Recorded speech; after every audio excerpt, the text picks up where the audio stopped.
Kan kemarin kita udah bahas tentang ini nih, ulu gitu ya. Nah, kita ada bahas tentang UVT juga. Betul. Tapi kan kemarin ulu itu kalau misalnya UVT-nya tuh kayak 2% paling kecil lah istilahnya gitu ya. Iya. Nah, kalau misalnya kayak air gitu kan. Air kan bisa jadi kayak bening banget 100% gitu. Bening, oke. Nah, itu ada teknologi lain nggak sih? Oke, menarik pembahasannya. Nah, maka dari itu, stay tune with us. Halo Sobat F&B, balik lagi kepada saya, Sales Engineering dari F&B, yaitu Ryan. Dan saya Mario. Nah, hari ini kita akan membahas mengenai teknologi UV lagi. Nah, tapi sebelum itu, ada kuis dadakan nih. Lo coba dites. Kira-kira filter air tuh gimana sih? Oke. Jadi singkat saja, filter air itu akan mengalami proses yang namanya tuh pertama dia akan mengalami sand filter terlebih dahulu, yaitu filter pasir untuk memfilter tanah. Kemudian ada iron removal untuk menghilangkan besi, mangan removal. Kemudian juga filter karbon itu untuk mengurangi aspek-aspek organik, dalam suatu cairan gitu. Misalnya kayak wah ini airnya kok baunya kayak telur busuk gitu kan. Nah, kemudian terakhir itu ada water softener. Thank you banget, Matt, sudah diingatkan. Nah, water softener itu kalau misalnya ada kapur dalam air, itu kan bisa menyebabkan pengkapuran ya, Jadi itu perlu water softener terlebih dahulu. Nah, kayak gitu. Nah, lumayan lah ya pemirsa. 100 bisa. Sekarang kita mau bahas mengenai teknologi UV-nya. Nah, tadi kemarin kan di video sebelumnya kita udah bahas bahwa dengan menggunakan pre-filter itu sudah siap ke tahap berikutnya, yaitu tahap disinfeksi, yaitu teknologi UV yang kita bahas. Nah, sekarang kita akan bahas kalau misalnya kemarin kan UVT itu atau ulu itu kita pakai kalau misalnya untuk minuman berwarna ataupun berasa, misalnya sirup, teh atau jus bening. Nah, sekarang kita akan bahas untuk air yang produksinya air bening nih.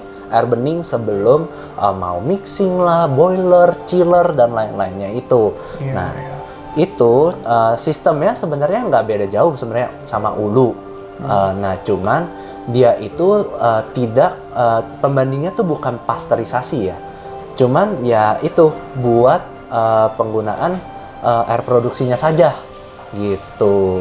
Nah, untuk menjelaskan UV sedikit. Nah, UV itu cara kerjanya gimana sih?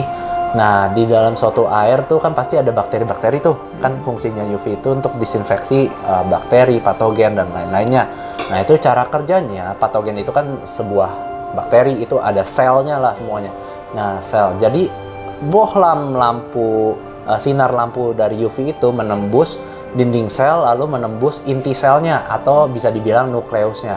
Nah, di nukleus itu terdapat RNA, DNA. Nah, kan bentuknya yang lingkar-lingkar gitu ya. Nah, DNA itu kan terdiri dari terdiri dari macam-macam basa konjugat.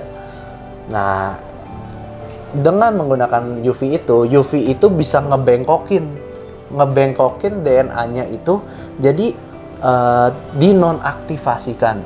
Nah, dinonaktifasikan sehingga dia nggak bisa aktif lagi. Jadi sebenarnya bukannya mematikan, tetap ada, tapi posisinya dia udah nggak bisa aktif lagi, sehingga mikroorganismenya atau bakterinya itu udah hilang, udah berhenti aja gitu, diem, gitu sebenarnya. Oh, I see.